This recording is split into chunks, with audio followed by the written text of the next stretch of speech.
Epic killed their most promising game to create Fortnite Battle Royale.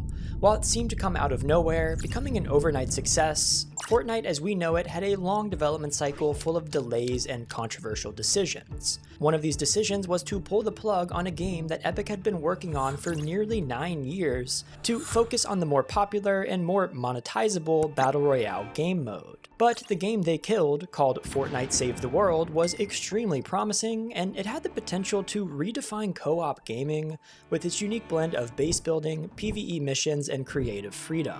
By abandoning Save the World, Epic traded their innovative vision for immediate mass appeal. But in doing so, they swept away a passionate community in a game that could have been so much more. What led to this decision? Let's dive into how one of gaming's most interesting projects was sacrificed for the rise of Battle Royale. This is how Fortnite Save the World died. Before Epic Games became synonymous with the Battle Royale game that every 9-year-old has grown to love, the studio had already established itself as a formidable force in the gaming industry. Founded in 1991 by Tim Sweeney, Epic initially made its mark with the Unreal Engine technology that would power countless games across the industry. However, it was their work on the Gears of War franchise that truly put them on the map as a premier game developer. Gears of War was published by Microsoft Game Studios and released on November 7, 2006. This third-person shooter was revolutionary at the time, and having the support of Microsoft as a publisher, Epic was able to achieve massive success with the game, generating over $100 million in revenue. Gears of War 2 in 2008 and Gears of War 3 in 2011 continued to print money for the company, each building upon the franchise's core mechanics while expanding the universe and refining the multiplayer experience. These ended up being some of the best third-person shooter games ever made. But we can stop here where we don't have to mention the ones that came afterwards. After the release of these massively successful titles, Epic Games found itself at a crossroads. They could have gone back and made 88 more Gears of War games, and Microsoft would have been extremely happy. But they'd always been an innovative company, and believe it or not, pumping out garbage to extract money from hardcore fans isn't ideal when you actually care about your games. So they decided to look towards the future. The industry was beginning to shift towards live service models, and Epic recognized the need to diversify beyond these traditional single-player and multiplayer experiences. It was time for something new. It was time for Fortnite Save the World. But before we dive into how Epic would go on to kill their coolest game in years, let's take a quick detour because today's video is sponsored by the matchless Kung Fu. This insanely interesting open-world sandbox RPG drops you into a vibrant wuxia universe, which if you didn't know is based on insanely epic, get it, Chinese martial arts stories.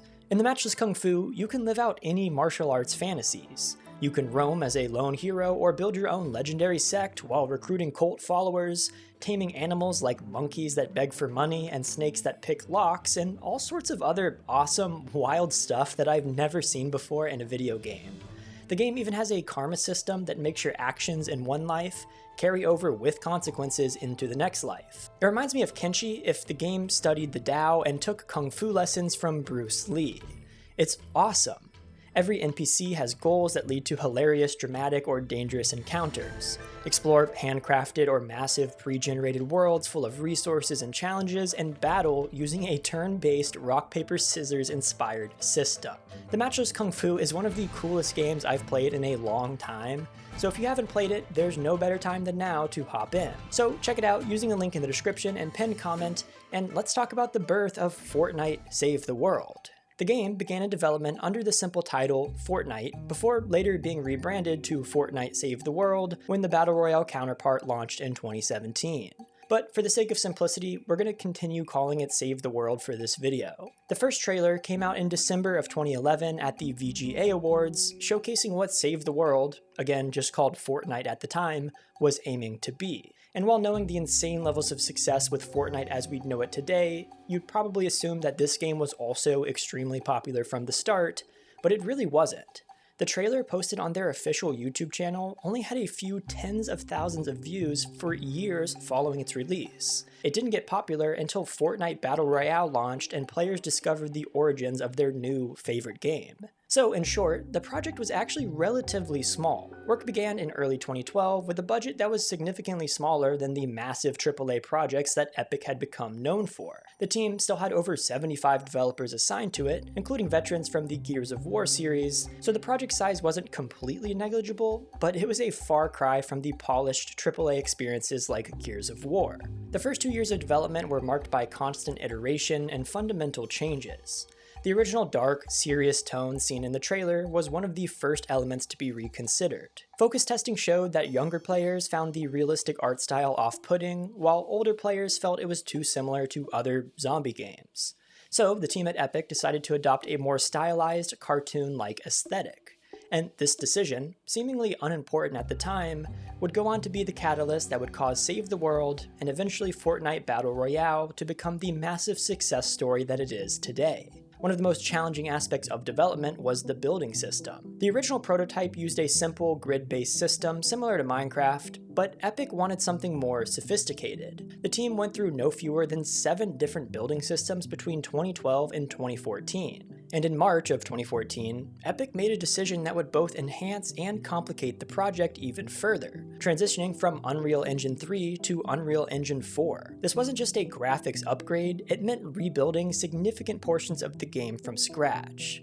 The transition took nearly 9 months, and it would inevitably cost the company millions of dollars, but it gave the team access to better tools and more modern features. This meant dealing with new bugs and optimization challenges, and also dealing with frustrations from staff members who had already spent years building out the game in the previous version of Unreal. Because of this, Fortnite Save the World would quickly become a much larger project than Epic had originally anticipated, and the development costs were adding up faster than expected. It was at the point where Epic needed this project to be a success, but could they deliver? The game launched in early access on July 25th, 2017, and Epic's ambitious attempt to blend multiple popular genres into a cohesive, innovative experience paid off. At its core, Save the World was designed as a cooperative survival game that combined elements of tower defense, third-person shooting, and base building mechanics with a cool cartoon art style and lots of bells and whistles. In the game, your goal was to work together with other players to survive in a post-apocalyptic world overrun by zombie-like creatures called husks. You scavenged for resources during the day, built elaborate fortifications, and defended them against waves of enemies during intense nighttime sieges. It was cool, and it was unlike any other game on the market. The early access version of the game was actually priced quite high at $39.99 for the full experience. But it wouldn't stay this way for long because Epic announced that it would eventually become free to play for all players after the early access period with a target of sometime in 2018. But even at $40, it was worth the price because of the way the game relied on genuine teamwork. When you went into a mission in Fortnite Save the World, you had to actually strategize with your teammates. You had to plan defenses, ration your resources, and build bases that would set you up for success. And doing this with random people, well, let me tell you, it wasn't easy. It taught me a lot about grit. But the way that you had to work together really kept the game feeling fresh, and it brought me and countless others back on a regular basis. In fact, Save the World sold over 500,000 copies through digital pre-orders and surpassed 1 million players by August of 2017. It was pretty much an instant success, and it was only going to get better with regular updates that would come over the following months as Save the World evolved into something truly special. But it was by no means perfect, and in fact, the game had a very controversial feature, loot boxes, or better yet, loot llamas, in a game that costs $30 to buy. It's one thing to monetize a free-to-play game through gambling, but doing so in a game that costs a considerable amount of money and is in early access is much worse. And not to mention, these loot boxes didn't only provide cosmetics, but they actually gave you entire weapons, heroes, and other items that helped your progression in the game. It was pay to win, and the gambling mechanics were not a good look. And the reviews, well, they could be better too. IGN's review summed it up well. Fortnite has all the pieces to be something special, but they don't quite fit together yet. Again, it had a lot of potential, but it would need regular updates to reach it. So players were looking forward to seeing what this game would become in the following months or years. But for now, Epic had other things on the radar. See, around this time in July of 2017, PUBG was dominating the gaming world with nearly 10 million copies sold. It was time for Epic to capitalize on the growing Battle Royale trend, so in just 2 months, a small team of developers used Save the World's assets and building mechanics to create a spin-off Battle Royale mode. The building mechanics that had been designed for cooperative base defense were reimagined as tools for individual survival and combat. The colorful, cartoonish art style that had distinguished Save the World from its more realistic competitors helped it to stand out in the Battle Royale space as well. So, Fortnite Battle Royale was born. On September 26, 2017, Epic Games released Fortnite Battle Royale as a free-to-play standalone experience. The timing was perfect. PUBG had proven the market demand, but its absolutely atrocious performance and premium price point left room for a more accessible alternative. And Fortnite Battle Royale, with its free-to-play model and unique building mechanics, was the game that everyone wanted. Within 2 weeks of launch, it had attracted over 20 million players, making it the fastest growing game in history. And oh boy, did people love the microtransactions in this one. There was an entire store with skins, emotes, and all sorts of other goodies that allowed players to express themselves and show their lack of skill by compensating with a cool skin. Not that I ever did that. Not that I spent hundreds of dollars in cosmetics in Fortnite before I even had my first victory royale. I'd never do that. But yeah, this game was a success like Epic had never seen before, and the money was rolling in. So of course, resources were shifted away from Save the World and into this new, more profitable endeavor. As 2018 rolled around, Save the World started to receive fewer and fewer updates.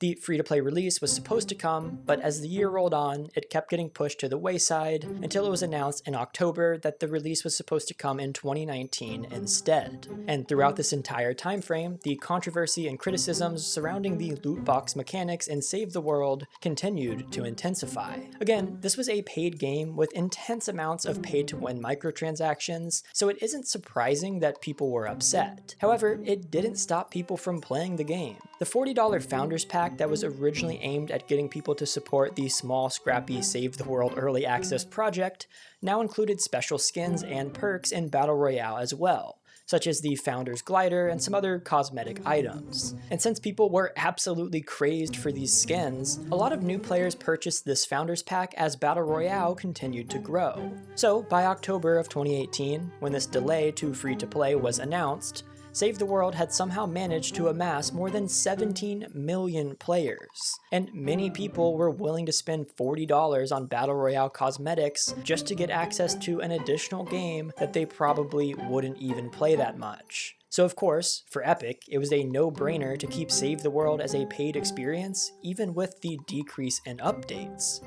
They were making a lot of money from it. But the updates were slowing down drastically as more and more resources continued to be shifted towards Battle Royale and its seemingly endless growth. Players started to get frustrated, seeing that the game that they had paid money for to support in early access was being pushed aside for more profitable endeavors. The promise of an eventual free-to-play launch kept getting postponed, and by mid-2019, it was still a paid experience. Epic did finally make the loot boxes a little better by turning them into X-ray llamas, which showed the exact contents of the llama before deciding whether to purchase it in early 2019.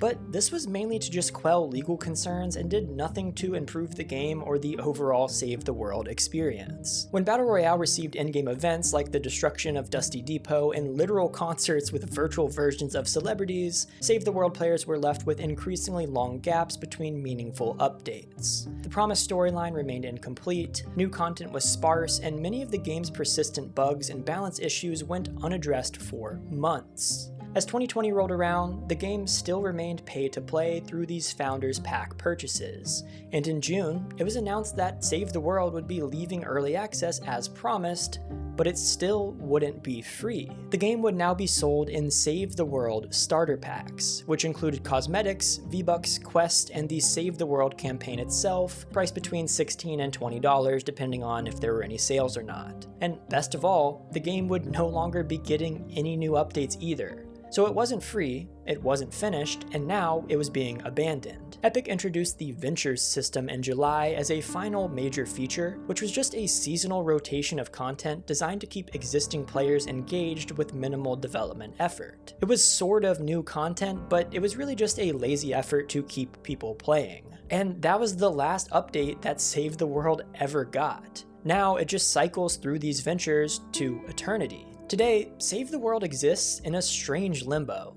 The servers are still online, and a dedicated but dwindling community continues to play on it. The game runs on these automated seasonal schedules, cycling through existing content and rewards. New players can still purchase and play through the main campaign, but they'll find an experience that feels frozen in time. The game still suffers from long-standing bugs and performance issues that will likely never be fixed. The promised Twine Peaks story remains unfinished, leaving the narrative on an eternal cliffhanger. While the core gameplay loop remains engaging, the lack of new content has led to a stagnant in-game experience. Where there were once hundreds of thousands of players, now a dedicated core of perhaps 10 to 20,000 keep the mission boards alive. But it's undeniable. Save the World never reached its full potential, and today it is basically dead. Early supporters who paid for Founders Packs feel particularly betrayed by Epic's broken promises of future content and a free-to-play release, but Save the World will forever live on in the hearts of everyone who enjoyed it and cheered for its future. A future that will probably never come. Did you ever play Save the World? Did you like it? Was it something that you were involved in before Battle Royale got popular, or did you just now hear about it? Let me know your thoughts on all of this in the comments below. Thank you for watching, and consider buying me a coffee if you enjoyed this video using the link in the description. Making videos like this has been a passion of mine for over 10 years now, and the caffeine gets me through the research and editing for these videos more than you could ever imagine. I hope you enjoyed. I will see you next time, and peace.